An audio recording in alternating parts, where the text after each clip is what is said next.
It's open three is good. Shot pours the goal. Oh, Schwickenberg. Nice. Tough shooting is scored.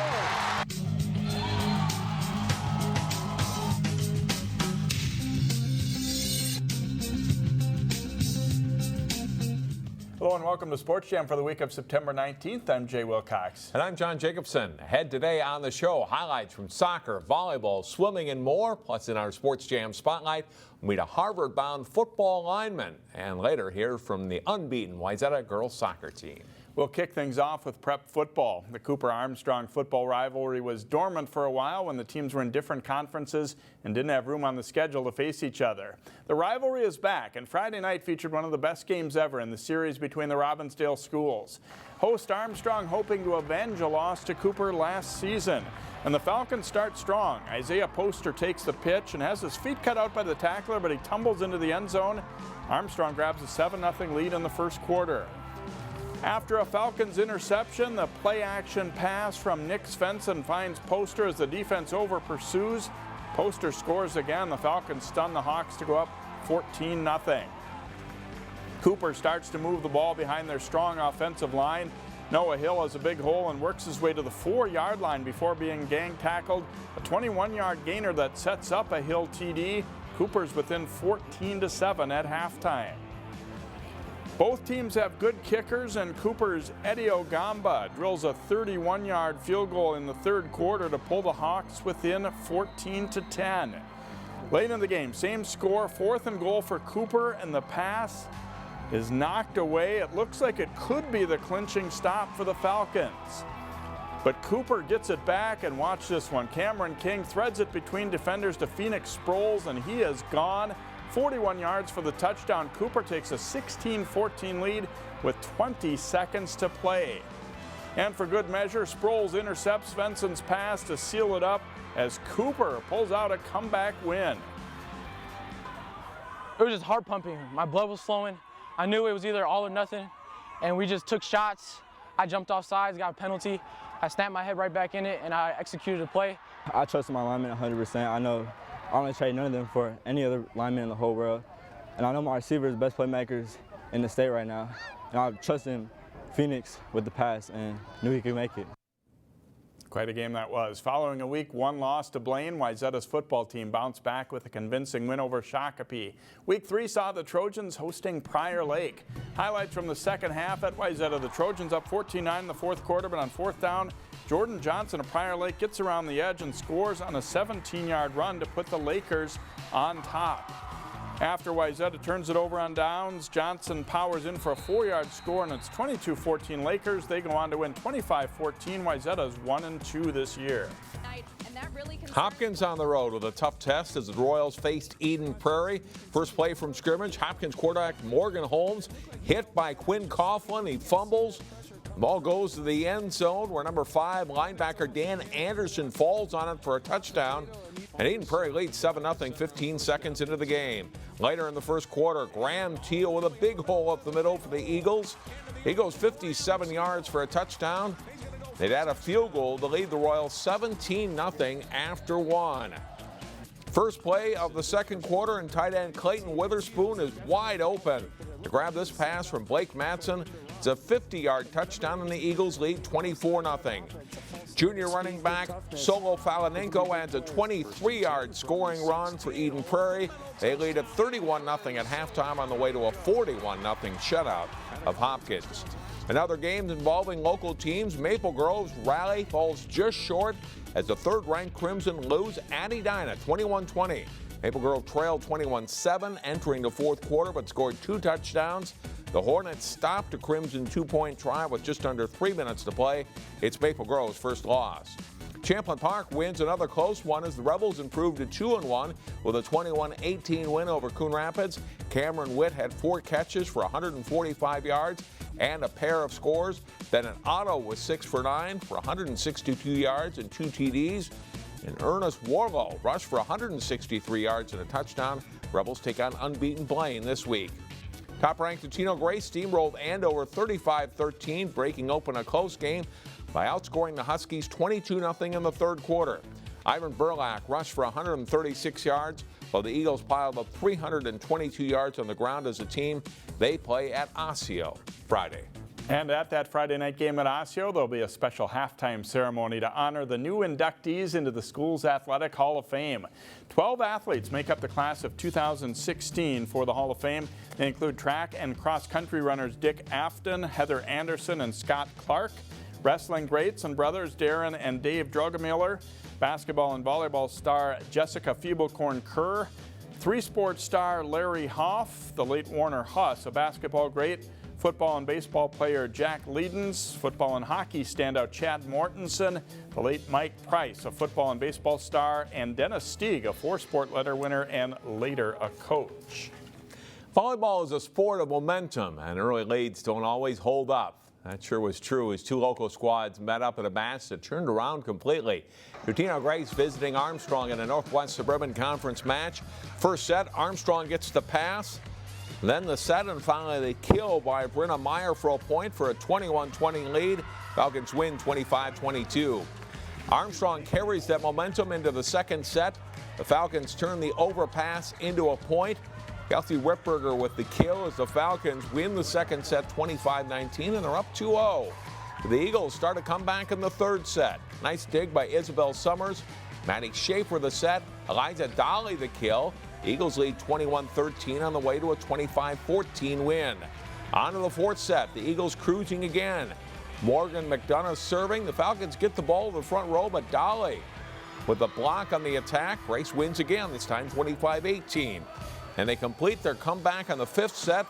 The Eagles controlling play right from the start. They win 15-5, taking the match 3-2 over Armstrong. Osseo's volleyball team is a favorite to win their division in the Northwest Suburban Conference this year. The Orioles faced an improving Park Center team last week, and a good crowd on hand at Osseo on Parents' Night. First set, and the ball is set outside for the Orioles. Kate Achenbach will gets it down the line for a kill. Osseo gets out to an early lead. Later, the back set from Lane Ruska to Azaria Reed for the kill. Orioles go on to win the first set 25-16. Osseo gets off to a quick start in set two. It's Ruska to Ellie Hoyt to Tina Bowe for the kill. 7-0 Orioles early. Later, Bowe passes to Hoyt, who sets up Anna Furman in the middle for a kill. Osseo leads 15-6, and they take the second set 25-9. Pirates play the Orioles tough in the third set. Sydney Workin sets to Michaela Hayes for the kill. Park Center takes a lead at 10-9. But Osseo goes on a scoring run late. Hoyt to Bowe for a kill. Osseo wins 25-18 to sweep Park Center in 3. The Orioles have played well following a season-opening loss to Rochester Mayo. It definitely taught us that we need to work hard no matter what. It tested our limits and showed that we can pull back when we lose the first game. We came back 2-0. So, I mean, we came back stronger than we thought, and it's great. We're just going to roll from here and do our best. At the Eagle Invitational in Maple Grove Saturday, Armstrong defeated host Heritage Christian Academy in 3 sets in the final. The Falcons are now 9-3 this season. Providence Academy finished 7th in that tournament. And Jay, Osseo winning the Farmington Invitational as well. So following up that win against Park Center, really playing some strong volleyball. Yeah, for Osseo and Armstrong, nice to win a tournament. It feels a little bit bigger than just a regular season match, I think. Still to come on Sports Jam, highlights from soccer and swimming. Plus a look ahead to a big weekend in Minnesota high school cross country. Welcome back to Sports Jam. Time to talk soccer. The Osseo boys soccer team has a new head coach as Paul Stewart takes over this fall. The Orioles hosting the Irondale Knights. And off a corner kick by Benjamin Markham, Irondale's Ibrahim Mamiri gets control of the ball in the crowd in front and turns to score the game's opening goal. It's 1-0 Irondale. An unfortunate play for Osseo coming up as Juan Rodriguez Ojeda shoots, and the defender's header goes off into the net over the Osseo keeper for an own goal. The Knights stretch their lead to 2-0. But Irondale's called for a handball in the penalty area, and Osseo's Christian Sabando makes the penalty kick count. That pulls the Orioles within 2-1 at the halftime break.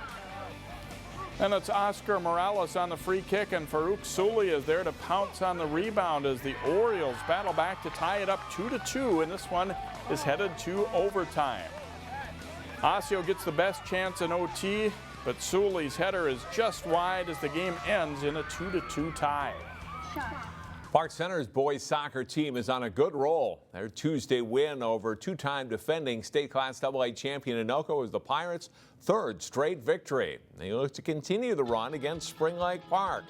Best chance in the first half right here by the Panthers' Paul Aguirre, but Salvador Salado making a leaping save there for the Pirates. After a 30-minute thunder delay in the second half, Park Center strikes. Brendan Brackey and then Sam Dixon will chip it in here for a 1-0 lead. The Pirates go on to win by that score, and they are now 7-1-1 entering this week. In Class A boys soccer, Breck and Benilde-St. Margaret's renewed their Highway 100 rivalry Saturday afternoon. Second-ranked Mustangs hosting the Red Knights. First half, nice through ball played by Breck's Eric Smits. Jack Johnson with a great play on the ball, chipping it over the goalie and in. The Mustangs take a 1-0 lead on the goal by the senior defender. Breck goalie Hudson Hecker helped preserve the shutout with this first half save on Benilde's Colin Segner. Smits picks up his second assist in the afternoon. On a corner kick in the second half, Garrett Opperman in the right spot to bang it in. Breck wins 2-0. The Mustangs are now 6-2-1 on the season and play at rival Blake on Thursday.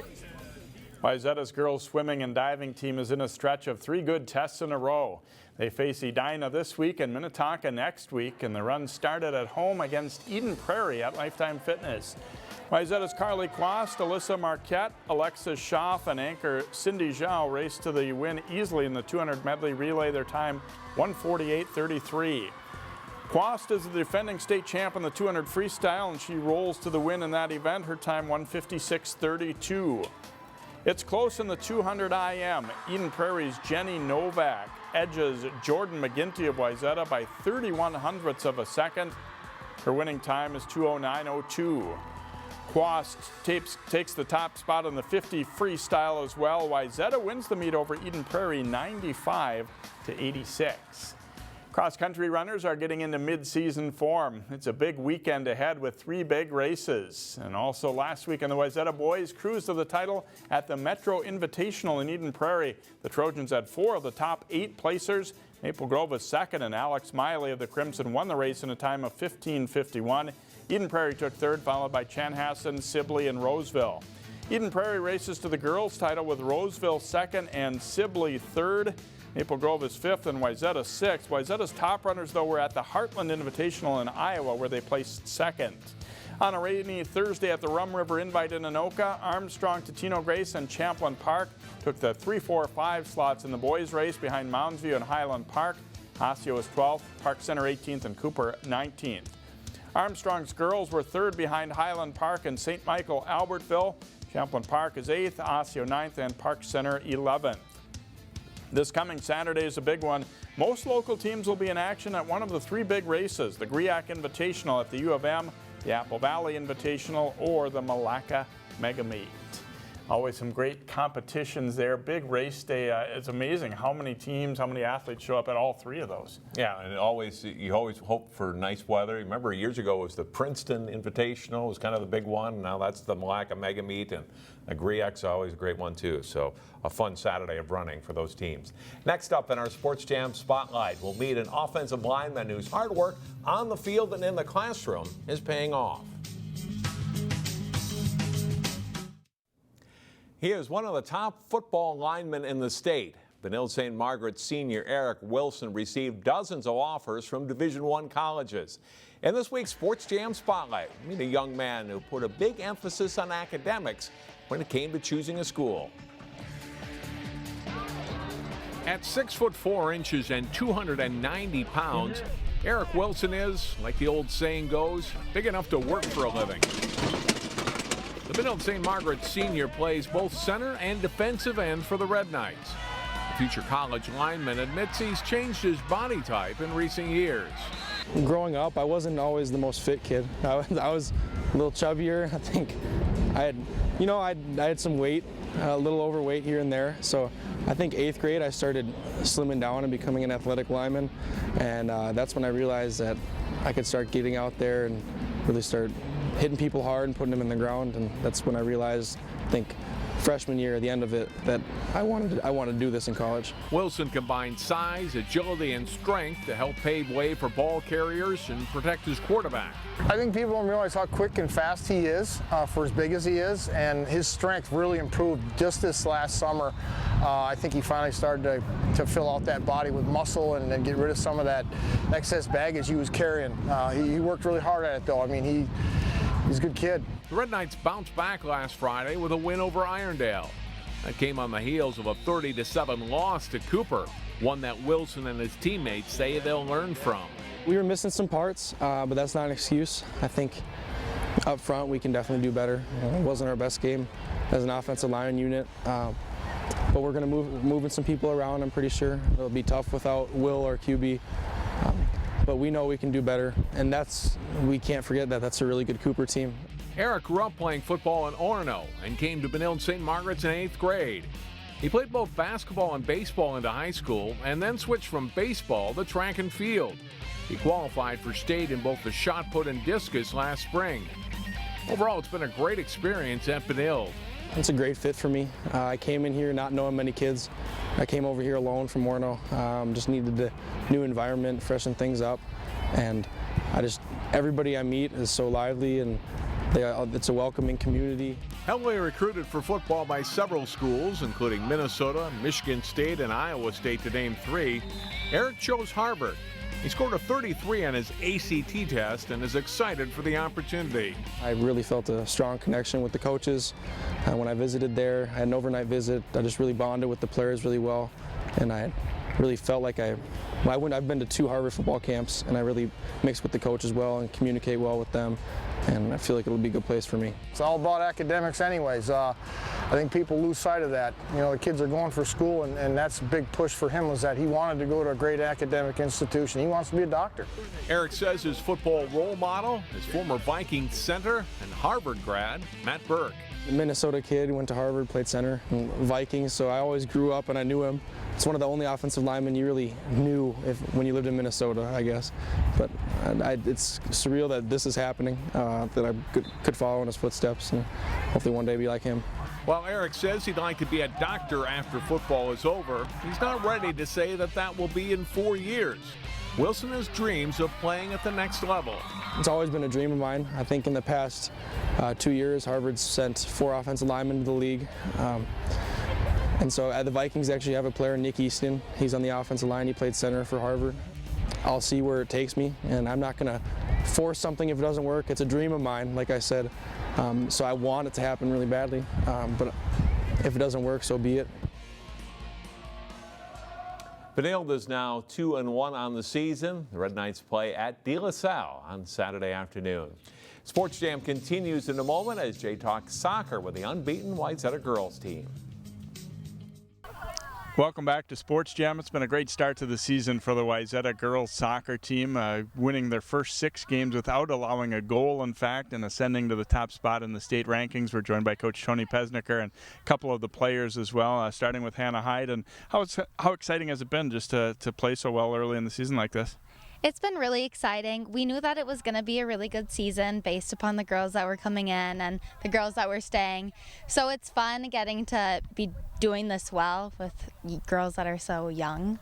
So got a very strong defensive core, obviously, not allowing any goals in those first 6 matches. You know, has that been something that you guys really tried to do, set a goal of shutting people out on a regular basis like that? Yeah, shutouts are really important to us. Not only does it show how well we've been doing as a team, but it also sends a message across to the other teams, basically telling them that not only are we strong offensively, but we're strong defensively as well. Got a lot of late conference games coming up, and obviously those are some of the tougher programs and everything. Does it feel like a good time to get those challenges, though? Yeah, it does. I feel like we get better every game we play, so I just think we can only go up from here, and the teams we're playing only get better from here, so it's a good timing. Congratulations on a great start, and have fun the rest of the season here. Thank you. And Grace Kolpin, another strong defender. You know, what's been the biggest key for the start that your team has had, would you say? I think just as a whole, we're really strong, and we work really well together, and we try to help each other out as best as we can and just play simple. carrying the #1 ranking right now, is that a good thing, or does it put a target on your back a little bit too? It's definitely a really good thing. I think it helps us all boost our confidence a little bit and makes us feel really good, but it is still a little bit of a target on our back. Coach was talking about that, early in the season you get a chance to play a lot of people too, and has that just made the whole group stronger when you've been able to work, younger players in and just kind of find their roles too? Yeah, it definitely has. Just having everybody be able to get a chance to play in and help us mesh as a team better, and especially for the new people getting an idea of what it's like playing these really hard teams that's going to be coming up, and they're just going to keep getting better. Thanks, Grace. Have fun the rest of the way. Thank you. And Coach Tony Peszneker, obviously you've had a lot of good teams. How do you feel about what this team is looking like in the first part of the season? Well, we're very pleased with what we've seen. We have a good mixture. We've got a couple freshmen on the team. I think we have 5 or 6 sophomores. So we've got some young mixed in with some experience, I think 6 seniors and the rest juniors. So we've got a good balance from the players. We were very impressed during the high school tryouts. These players are here because they deserve to be here. They showed very well during all of our tryouts, and they're performing well. So hopefully they'll be able to continue it and keep going. Obviously at playoff time, a lot of different things can happen. But aside from that, do you feel like this team has the ability to be a championship contender? They do, but we also realize what it takes to try to get there, and it doesn't take much to get knocked off. And as you saw last year, we beat Washburn in the section final, but they were ahead and leading most of the game, and we scored late in the game to tie it up and won in overtime. So even from the group from last year, it's very difficult to get back there, especially when our section is pretty strong as well. So we're hoping to fine-tune ourselves in every single game, and hopefully we'll be playing our best soccer come the end of the season. Tony, thanks so much for joining us, and good luck the rest of the way here. Thank you. Tony Peszneker, head girls soccer coach at Wayzata, ranked #1 in Class AA. We'll be back to wrap up Sports Jam in just a moment, but first, a look at our plays of the week.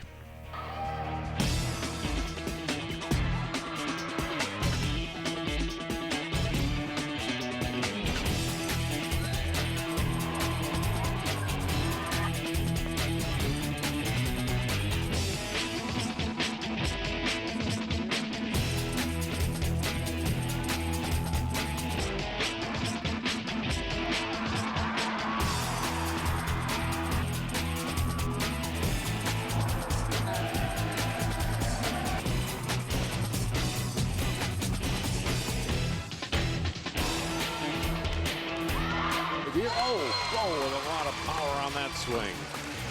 So Tim Pad gets going nice. Oh, beauty and goal!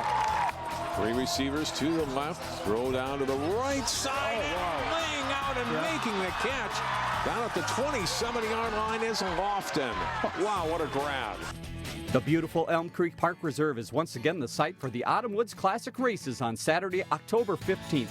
Find out more through the In the Community tab at 12.tv. Don't miss the 25th Annual New Hope Community Prayer Breakfast on Friday, October 28th at Cooper High School. Find out more through the In the Community tab at 12.tv. Want to produce your own show or work behind the scenes?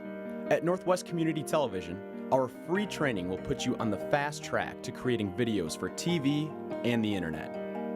Our facility offers tools and equipment used by professionals, and expert instructors are on hand to guide you through turning your concept into programming. What are you waiting for? Start now to share your passion. Visit nwct.org. The beautiful Elm Creek Park Reserve is once again the site for the Autumn Woods Classic races on Saturday, October 15th. Find out more through the In the Community tab at 12.tv. Our game of the week is a Suburban Red District football game featuring Park Center and Armstrong. See the game live on channels 12 and 799 and our website 12.tv Friday night at 7, or catch the replay Saturday afternoon at 4 or Sunday night at 7. That'll do it for this week's show. Thanks for watching Sports Jam. We'll see you out at the games and catch you next week here on the show.